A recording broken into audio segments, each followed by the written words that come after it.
Então, bom dia, boa tarde, boa noite. O Observatório da Mulher está aqui de volta. Hoje é o Dia Nacional da Saúde e a Rádio Madalena, Observatório da Mulher, né, vai fazer uma entrevista com o Movimento Popular de Saúde, certo? Nada mais oportuno. Então, hoje nós temos a Silvia Tomazini e nós temos a Beatriz Barella, certo? Que são do Comitê de Defesa do Hospital Sorocabana, ao mesmo tempo que do Coletivo Pompeia Sem Medo, que atua dentro do comitê. Como é que funciona essas duas entidades, gente boa? Então, o Comitê Sorocabana é um coletivo que agrega outros coletivos em defesa do hospital, que é a referência na nossa região, afinal de contas, em toda a região oeste. Então, esses coletivos que atuam aqui no território da Lapa e adjacências resolveram, num determinado momento, cansados de ver o descaso do poder público em manter um equipamento como o Hospital Sorocabana, que referência importante dessas regiões, fechado, se deteriorando, resolveram se unificar para encaminhar essa luta pela reabertura, reforma e reabertura do hospital. O Pompeia Sem Medo é um desses coletivos que atuam territorialmente e que encampam essa luta, né, importantíssima para a nossa região, para a região oeste e pela toda a cidade, né? A luta pela reabertura do Hospital Sorocabana é também uma luta pelo SUS, pela defesa do SUS, pela defesa do nosso patrimônio público de saúde e pela defesa do nosso patrimônio maior, o maior patrimônio do povo brasileiro, que é o seu Sistema Único de Saúde, referência mundial, e que vem sendo corroído ao longo desses anos de neoliberalismo desenfreado que nós estamos acompanhando e vendo o nosso patrimônio tristemente sendo destroçado. Eu passei no outro dia pelo Hospital Sorocabana e é um prédio bonito, grandão, vários andares. Fechou? Por que fechou? Como é que está funcionando? Então, o Sorocabana já nasceu como sendo uma conquista da classe trabalhadora, né? Foi uma conquista dos ferroviários da Estrada de Ferro Sorocabana, né? E que o terreno foi cedido pelo Estado e a Associação dos Ferroviários fazia a administração, né, do hospital, que servia não só aos trabalhadores, mas a proposta era servir também a Lapa e os arredores, né? Um hospital voltado para a saúde pública, né? Com o advento do SUS, ele se torna um equipamento beneficiário do SUS, né? Ao longo de vários anos, a Associação Beneficente fez uma administração razoável, porém, infelizmente, depois de algum tempo, começou a haver má administração e corrupção também. E corrupção a ponto de assamarcarem todo o dinheiro do SUS e não reinvestirem no hospital, o que levou à falência, né, e o fechamento. Deixaram dívidas trabalhistas e, ainda por cima, fizeram uma maracutaia brava, que os agentes públicos compraram essa mentira que esses maus gestores privados lançaram e ficaram usando esse argumento durante vários anos, argumento para não abrir o hospital. Qual seja, o argumento que as dívidas trabalhistas que eles, a associação privada, assumiram, cabia ao Estado. E isso é uma mentira deslavada. Eles fraudaram a matrícula em 1980.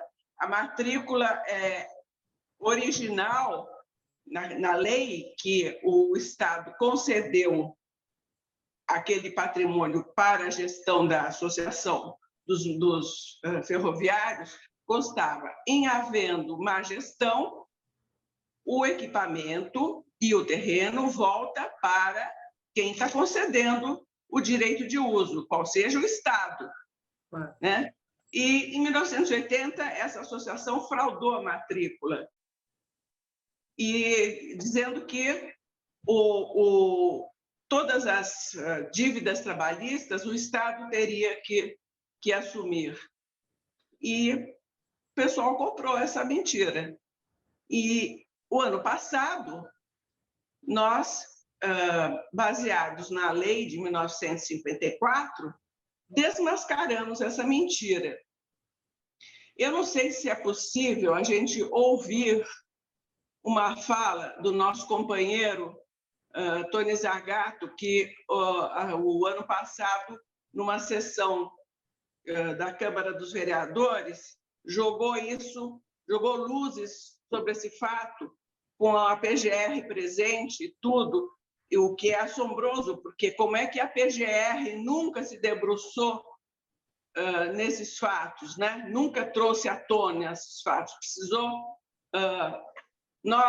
Precisou que o movimento popular falasse essa obviedade para a PGR, né? Bom, a partir do ano passado, então, eles não usam mais esse argumento de que não pode abrir o Sorocabana porque tem pendência jurídica trabalhista. Não é mais possível usar esse argumento. E essa é uma das várias mentiras, argumentos falaciosos que eles vêm usando para não abrir o hospital. Bom, nós temos uma foto do hospital, do lado de fora, pelo menos. O Mauro pode eventualmente colocar enquanto a gente conversa, mas... e vamos ver se a gente consegue colocar a fala do Tony também, né? Logo em seguida. Mas também, Bia, vocês receberam, parece que uma denúncia, não é? Que denúncia foi essa? Só complementando, antes de responder a sua pergunta, Sim. Complementando, então, depois de tudo isso que a Silvia contou, ficou fechado, o hospital está fechado desde 2010, né? E em 2016, no final do mandato do Haddad, o Estado, né, governado pelo PSDB, acabou cedendo o espaço para uso de saúde para a prefeitura por 20 anos. E aí foi implantado os serviços que estão até hoje lá funcionando, né, que é o AMA, o AME e o Hora Certa. E agora, no evento da pandemia, a prefeitura acabou implantando do ano passado e no início acho que foi no início desse ano, os leitos emergenciais junto ao andar do AMA, né, da AMA, na verdade, acho que são 55 leitos emergenciais para a Covid. E na campanha eleitoral do ano passado, foi usado pelo candidato, o prefeito e candidato à reeleição, como um ato de reabertura do hospital, e que, na verdade, não aconteceu, né? Nós temos os 5 andares fechados, o imóvel totalmente ainda sem reforma. O que foi feito foram a instalação desses leitos. Bom, então agora a sua pergunta.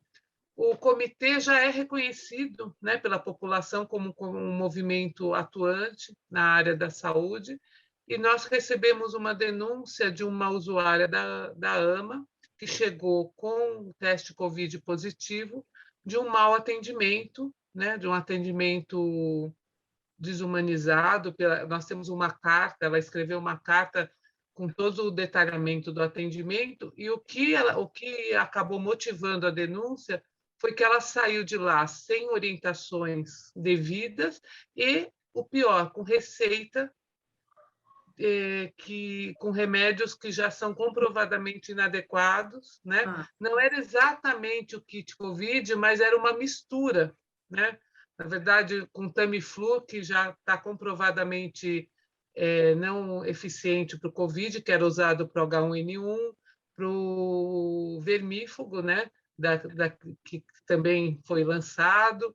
Não tinha cloroquina, mas era uma mistura. O que nos motivou a levar à frente essa denúncia foi justamente como os usuários, como nós, a população, estamos nas mãos de médicos que podem estar sendo levados a esse tipo de comportamento por não orientação, né? Então, a gente pode ter médicos que estão desorientados, não tem um protocolo, um direcionamento, né, do Ministério da Saúde, claro, e nem das secretarias estaduais e municipais, como também de má fé, né, que a gente sabe também que existem alguns profissionais que ideologicamente estão optando, né, rasgar o seu CRM e fazer uso indevido da medicina.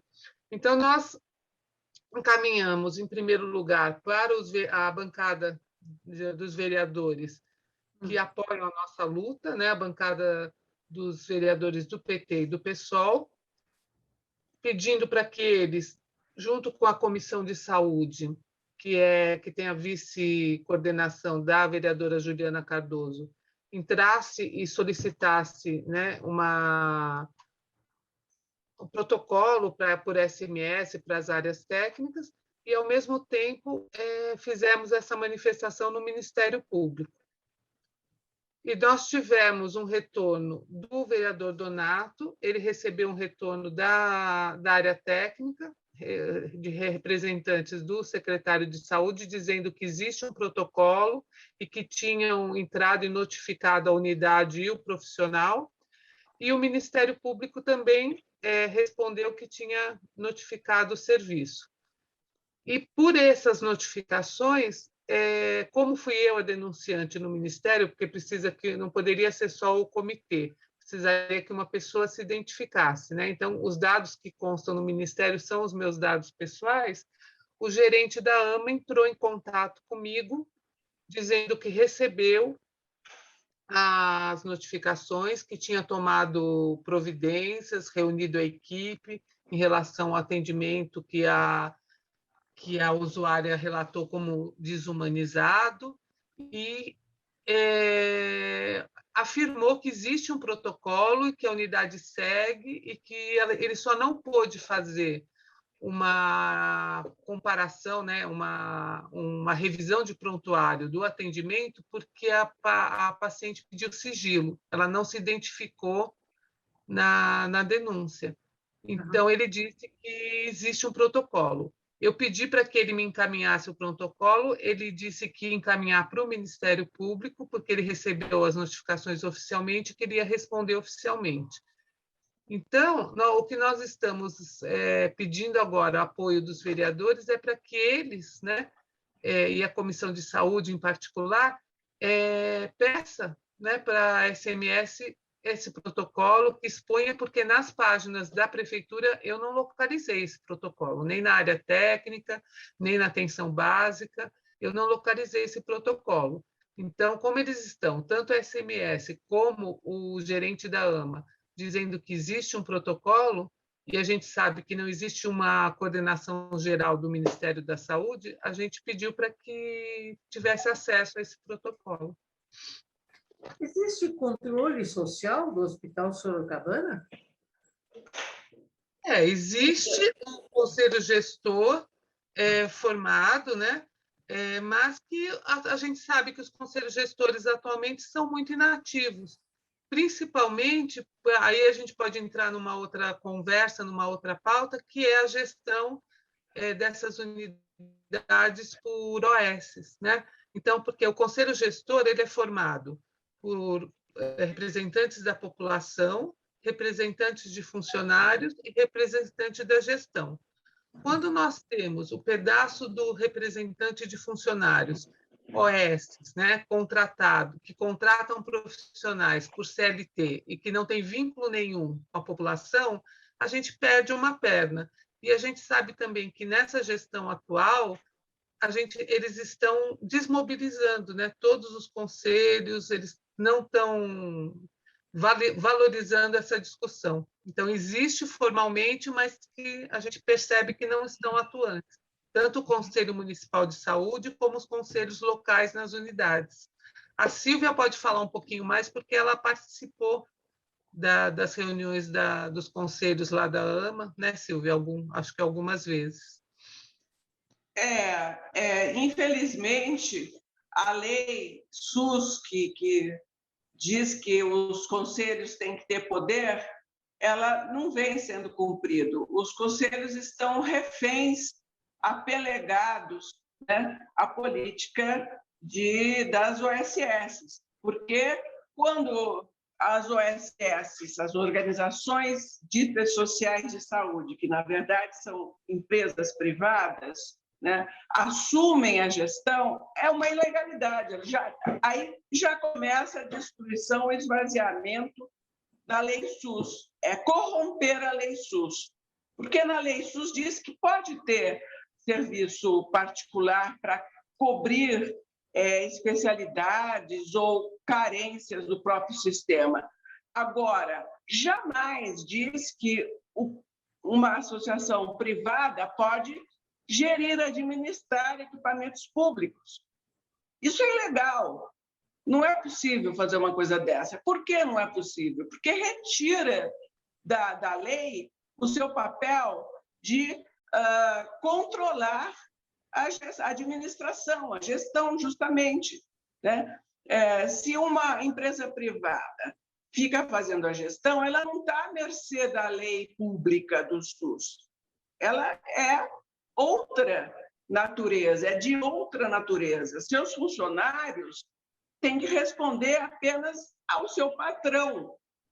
Então, o público usuário fica sem defesa. O conselho gestor funcionaria bem se estivesse sobre a legislação do SUS, ou seja, com poder. Se está sobre a gestão de uma empresa privada, retira-se o poder do público, do social, que teria que estar no conselho gestor.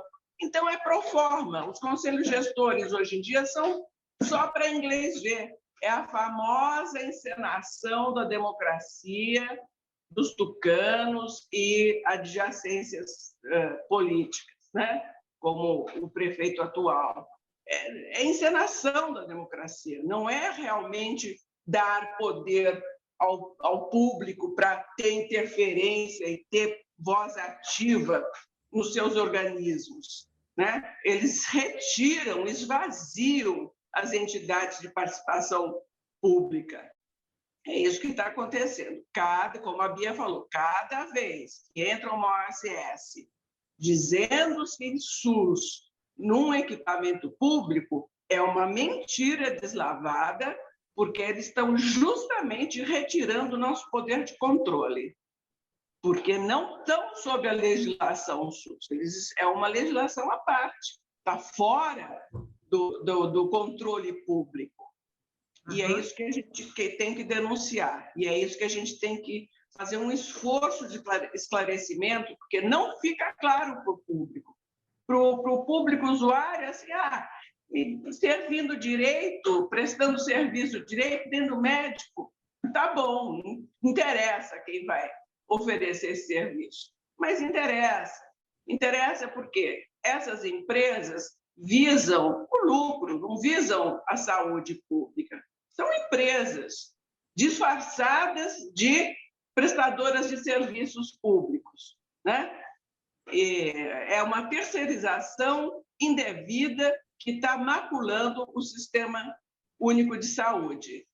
Por exemplo, as relações trabalhistas que elas promovem são relações trabalhistas que a gente diz que está uberizando o serviço de saúde pública. Os médicos atendem funciona por pontuação, que nem o Uber, entendeu? É por quantidade de cliente atendido. Isso esgota o trabalhador da saúde, né? Pagam um salário que não corresponde ao número de horas que eles trabalham. Claro, tem uma casta que está ganhando bastante com o dinheiro público do SUS, ou seja, com o nosso imposto, com o nosso dinheiro, e não está devolvendo para o público. Então, você vai num postinho de saúde, tem uma rotatividade de médico impressionante.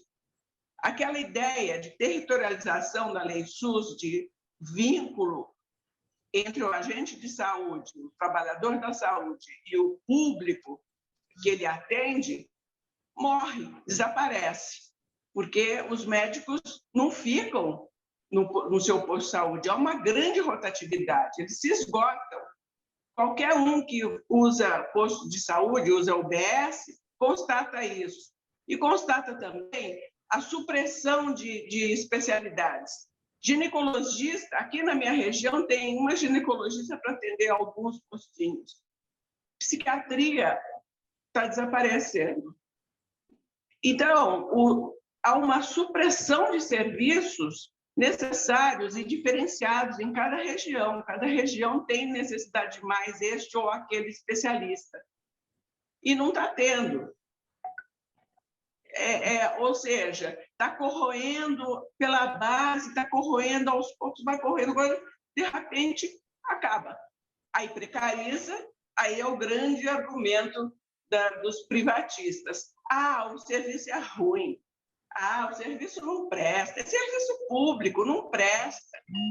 Não presta porque eles precarizam. Claro. Por isso que não presta. Agora, eu vi também que que o Hospital Sorocabana deveria receber uma dotação de 30 milhões, né? Puxa, então não é falta de recurso. O que está acontecendo? Por que está emperrando? Olha, Raquel, recurso nunca faltou. Existe falta de vontade política. Recurso tem...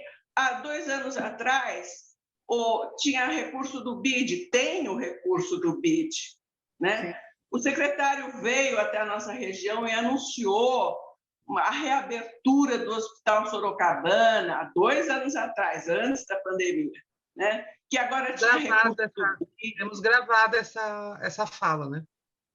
Temos gravado tudo, né? Depois, no próprio Tesouro atual, tem recurso para investir, porque é investimento para investir na saúde. A questão é que, antes, eles tentaram, por 2 vezes, sorrateiramente, na calada da madrugada, da noite, uma letrinha miúda no Diário Oficial, leiloar o hospital e o terreno do hospital.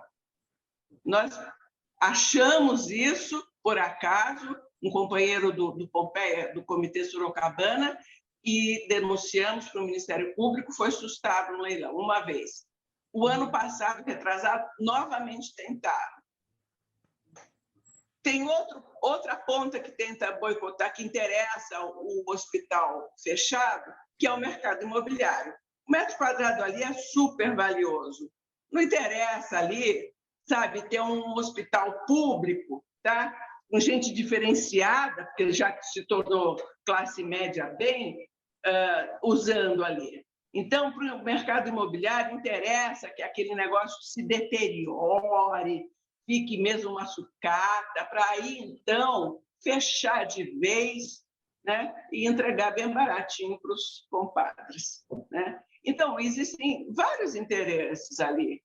A luta pela reabertura do Sorocabana, nesta luta subjaz uma luta de classe ferrenha, feroz, né? Então, interesses múltiplos ali.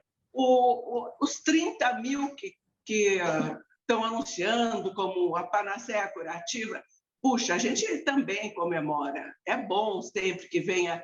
Foi uma luta dos nossos vereadores parceiros, Luana Alves, de todos os do Celso Gianazzi, da bancada do PSOL como um todo, creio que do PT idem, enfim, dos nossos vereadores parceiros, dos quais a gente conta, são parceiros sempre nesta luta, né? De conseguirem que o dinheiro da venda de um próprio municipal, de um terreno municipal, que funcionava um hospital particular, o Hospital Gastroclínica, que vendeu o terreno, o município vendeu o terreno, e foi uma luta desses nossos vereadores para que a verba fosse destinada para hospitais públicos municipais, porque senão ia ser destinada para outras coisas, tá? E nesta luta conseguiu-se 30 milhões para o Hospital Sorocabana, porque o Hospital Sorocabana, nós do comitê e dos coletivos que fazem parte, não deixamos sair da pauta. Nós estamos sempre na Comissão de Saúde do município, nós estamos sempre nas ruas, nós estamos sempre nos meios virtuais, não deixando morrer a pauta pela luta, pela reforma e pela reabertura do Hospital Sorocabana. Por isso, nesta ocasião, essa luta foi encampada pelos vereadores e conseguimos esta verba. Agora, certamente, outros dizem lutar pela reabertura. Outros, como, por exemplo, um certo vereador do PSDB que fez campanha em cima de uma fake news, como a Bia apontou, que nós vamos reabrimos o Sorocabana, campanha do prefeito Covas e deste vereador, porque colocaram 30 leitos Covid lá no Sorocabana, disseram que reabriram o Sorocabana. Fake news. Esses mesmos agora vão tentar capitalizar, né, toda a luta popular pela reforma e reabertura do hospital para si. Já estão fazendo isso. Nós conquistamos 30 mil. Olha, esses 30 milhões vão ser úteis, certamente, mas não é isso que vai fazer, sabe, ressurgir o Sorocabana. Tem dinheiro. Tinha antes, tem agora e tem dinheiro no Tesouro Municipal para fazer a reforma e a reabertura do Sorocabana. É uma questão de vontade política. Como nós desmascaramos até agora todos os jogos para esse hospital desaparecer dali, então eles agora resolveram que, bom, vamos reabrir. Mas qual é a diferença da nossa luta pela nossa reabertura e a da deles? É que nós queremos um hospital público, SUS, 100% SUS, que funcione segundo a lei SUS, com controle social e com gestão direta, com funcionários, trabalhadores da saúde concursados. Eles não defendem isso.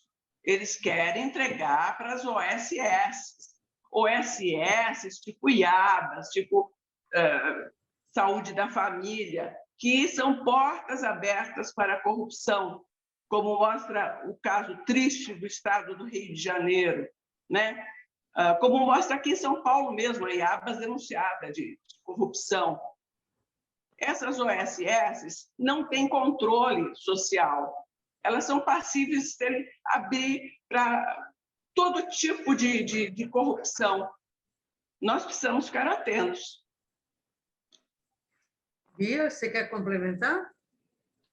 Então, eu acho que vale a pena a gente fazer um pequeno histórico em relação ao nosso município, que, na verdade, a gente nunca conseguiu, nesses 30 anos, né? A Lei SUS foi implantada em 1990, e nosso município ficou na rabeira dessa implantação do SUS. A gente não conseguiu realmente implantar uma gestão plena, direta, porque a gente teve aquele corte, né, de 8 anos, na verdade, não foi exatamente 8 anos, mas após a gestão da Erundina, que começou a implantar, veio junto, né, com a implantação o início do SUS, a gente teve um concurso público amplo, geral, para todas as categorias, em 1990, e eu acho que foi o último concurso amplo. Depois nós tivemos alguns concursos pingados para algumas categorias ou para alguns locais. Então, se você imaginar que as pessoas que entraram, né,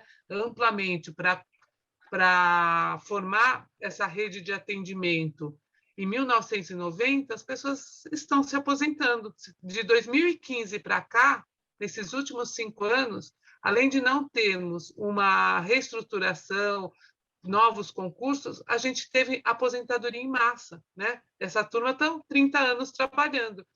E nós tivemos aquela tentativa, né, de privatização da saúde, que foi a implantação do PAS, né, com a gestão Maluf e Pita.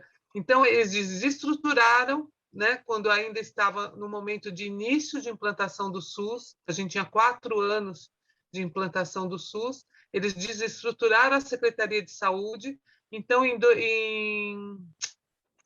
quando entrou a Marta, depois do desmonte do PAS, ela teve que começar do zero, e aí existem algumas críticas, né, que foi aí que entrou, por falta de condições de colocar o serviço de novo, né, e reestruturar a secretaria, abriu as portas para as OS, pela emergência da necessidade de RH, porque a gente sabe que um concurso público demanda tempo, burocracia, mas isso poderia ter sido emergencialmente e depois ter sido substituído por concursos, e não foi.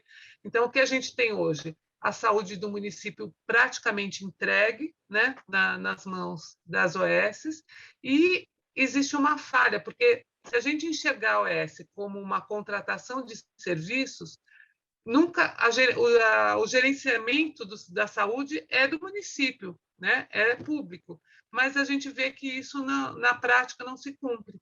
Cada OS acaba gerindo da sua maneira, e a prefeitura, dependendo do gestor que está atuando, isso fica mais solto, fica mais amarrado, né? As áreas técnicas do município ficam mais atuantes ou menos atuantes. Agora a gente está vendo que esses últimos 4, 5 anos, ainda mais depois da aprovação da PEC 95, que cortou, né, os gastos e o desfinanciamento acelerou em relação à saúde, a gente está vendo que está totalmente desestruturada as nossas unidades, com falta de RH, com falta de gerenciamento. Eu acho que a gente precisa começar realmente do zero, reconstruir o SUS no país e, por consequência, no nosso município.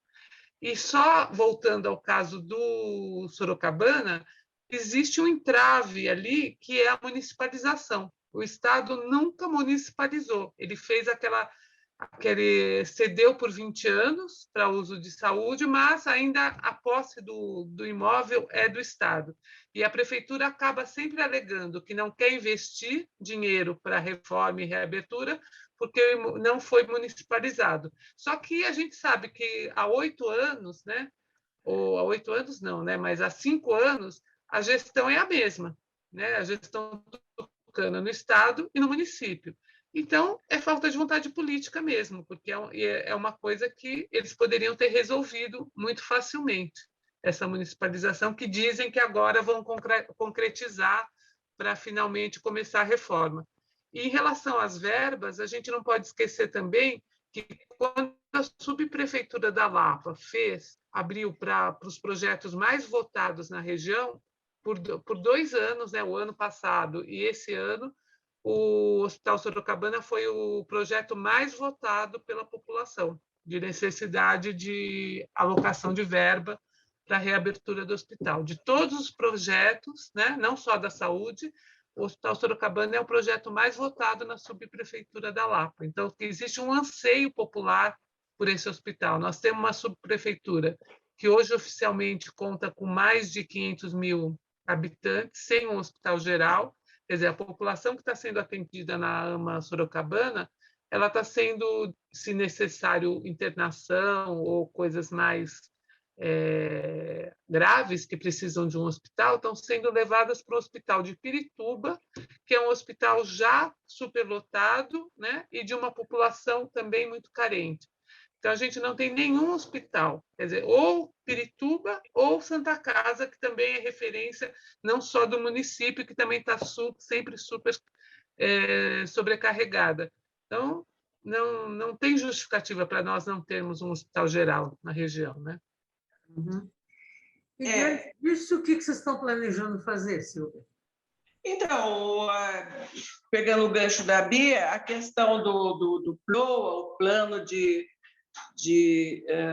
Lei Orçamentária do município, assim como o Plano de Metas, esses planos do governo municipal submetidos à apreciação pública aqui na nossa região, como ela contou, sempre teve o Sorocabana como uma das suas escolhas prioritárias, se não a prioritária, né? A reforma e reabertura.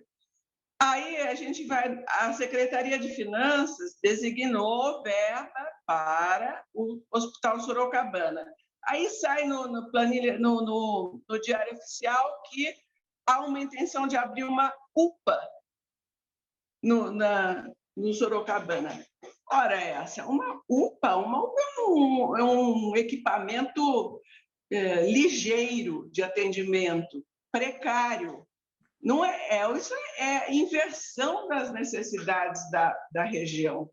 A região tem necessidade e elegeu e elencou sua prioridade de um hospital geral que já existe e que precisa ser reformado. A propósito da reforma, desde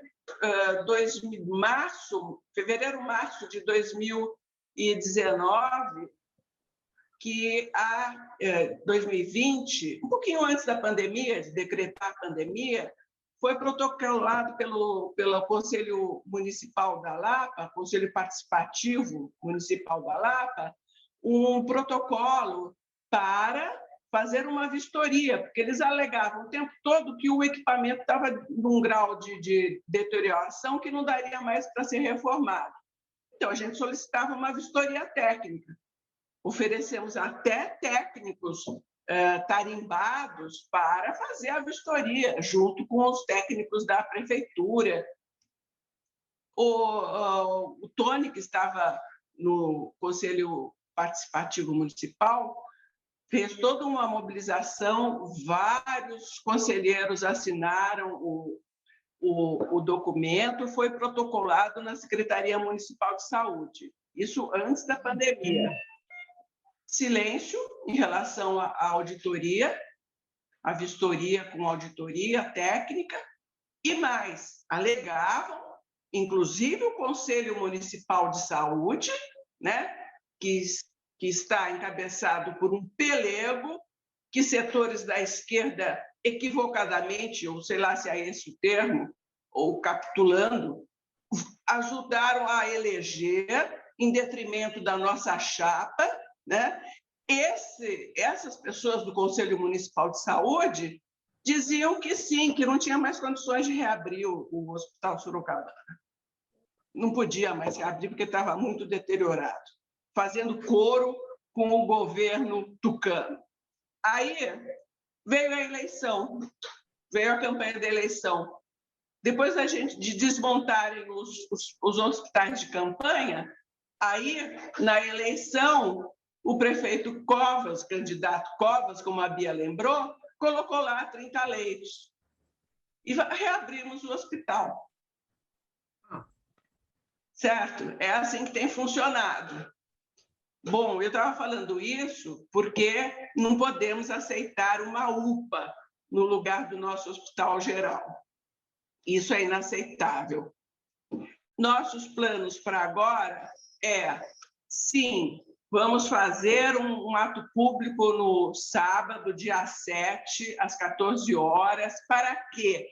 Para dizer que esse dinheiro que de pato a ganso tem sido comemorado como uma grande vitória, e é uma vitória, mas é uma vitória se a gente será uma vitória de erro se nós não ficarmos em cima, exigindo, sim, aquela auditoria, aquela vistoria que não nos foi concedida antes da pandemia, que nós precisamos dela agora para saber como é que essas verbas serão empregadas na reforma, porque agora eles querem reabrir, agora eles vão reformar, agora tem verba. Tudo isso se municipalizar. A municipalização vai sair, porque agora eles resolveram que é interessante, né? Entregar para as OSS, que não vamos nos esquecer, as OSS são as nutrizes de Caixa 2 desses governos, desses candidatos neoliberais, né? Então, nós, do Movimento Popular, temos que ficar atentos. Por isso, a gente vai fazer um ato dia 7 para alertar a população do risco que nós continuamos correndo, porque essa reabertura que eles estão advogando não é a nossa reabertura.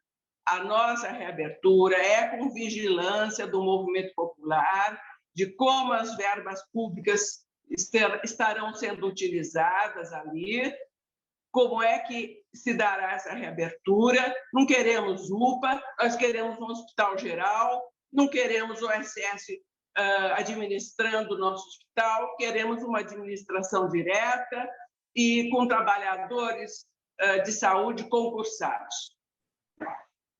Perfeito. Onde vai ser mesmo, Bia? Na porta do Sorocabana, às 14 horas, nós vamos fazer um ato simbólico, né, com poucas pessoas, para garantir segurança, com máscara, álcool gel, distanciamento. Existem alguns parlamentares comprometidos com a luta que já marcaram presença. Há vários coletivos que apoiam a luta e que fazem parte do comitê também. E é sempre bom lembrar que a Zona Oeste está uma região ativa em relação à busca de reconstrução do SUS. Então, o Comitê Sorocabana, antes da pandemia, né, a gente estava integrando com o Butantan na luta e começando a construir a Assembleia Popular Permanente em Defesa do SUS, que foi interrompido, e a gente está tendo alguns contatos virtuais por conta da pandemia, mas eu acho que é uma grande frente que a gente deve realmente alimentar, porque a luta em defesa do SUS é longa, dura, e nós vamos ter essa batalha ainda. Porque se a gente lembrar o movimento que estava tendo aqui no estado de São Paulo e no Ministério para destruir o SUS, né, antes da pandemia, ela só foi barrada por conta da pandemia, né? Porque, na verdade, se não fosse o SUS, a gente já está no caos, né, com quase 600 mil mortos. Imagina se a gente não tivesse a abrangência e a extensão do SUS. Como estaríamos, né, nessa pandemia? Mas antes, no final de 2019, o nosso governador João Dória estava em processo de privatizar o Butantan. Eles estavam desmontando todos os institutos, né? Adolfo Lutz, Instituto Butantan, e assim foi. Isso só foi interrompido pela necessidade emergencial da pandemia, e aí começou-se a valorizar o Instituto Butantan, né? Então, a gente precisa estar sempre com o olho aberto, né, Raquel? Com os dois olhos abertos, prestar muita atenção. Silvia, você levantou a mão, você está querendo falar, completar? Sim, eu queria ver se a gente ouvia a fala que o Tony proferiu há um ano atrás, exatamente um ano atrás, na Câmara dos Vereadores, que nós tivemos que arrombar a porta virtual para entrar, porque estavam nos impedindo o acesso. Vamos ver se a gente ouve? Vamos.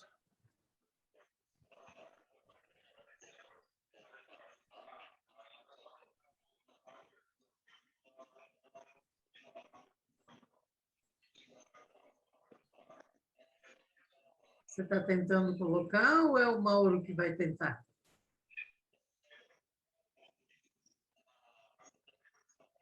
Não dá. Acho que a Silvia colocou, mas não dá para ouvir. Não. Bom, vamos ver se o Mauro tenta colocar. nesse... me passar o vídeo, o som para eu poder colocar. Eu não tenho esse áudio aí. Eu te mandei, Mauro, mas eu mando de novo. Não dá para ouvir? Não. Como eu te disse, Raquel, eu não consigo baixar o áudio do YouTube, entendeu? Então tem que ser o arquivo do áudio mesmo. Tá certo. Mas aproveitando tua fala, doutor Mauro, você acha que o SUS está completo, está numa boa, que a gente não precisa... O que você acha dessa batalha pela reabertura do Hospital Sorocabana? Mauro?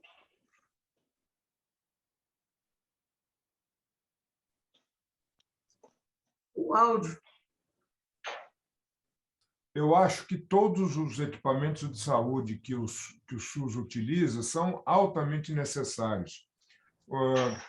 Um hospital daquela envergadura, que teve uma história, sempre foi um hospital de referência ali na região, é uma tristeza ver você naquele estado. A gente já teve experiências como o Hospital Matarazzo, ali na Avenida Paulista, uma série de outros hospitais que eles são deixados de lado, né? Quer dizer, a população dessa região, que de uma certa forma se valia ali das portas, tanto da entrada quanto das internações, é fundamental. Eu tenho colegas que trabalharam no hospital, esse hospital, e realmente as referências e o que eles diziam era que o atendimento era muito bom.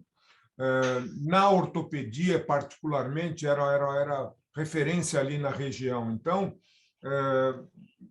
eu acho que a luta que se está travando nesse momento é altamente necessária, e eu espero que as autoridades possam estar sensíveis a essa luta e possam reverter e investir um pouco ali nesse hospital.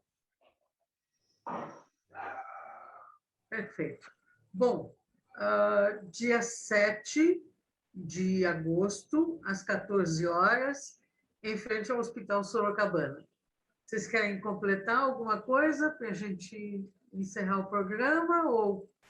Sim. Eu queria agradecer, depois eu passo a palavra para a Silvia, eu queria agradecer a oportunidade e contar com essa união de toda a região oeste em luta de reconstrução do SUS, né? Toda a região Lapa, Butantã, Pinheiros, a gente tem que se unir para conseguir fortalecer essa luta em defesa do SUS.